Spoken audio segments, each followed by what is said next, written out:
Hvad ser du på dette maleri?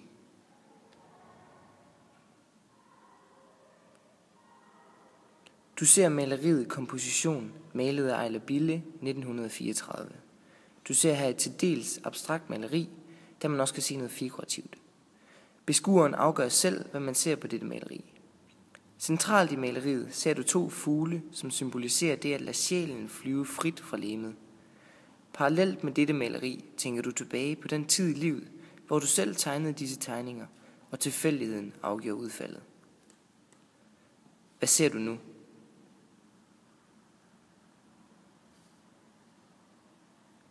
Kunst er mange ting, selv på hovedet.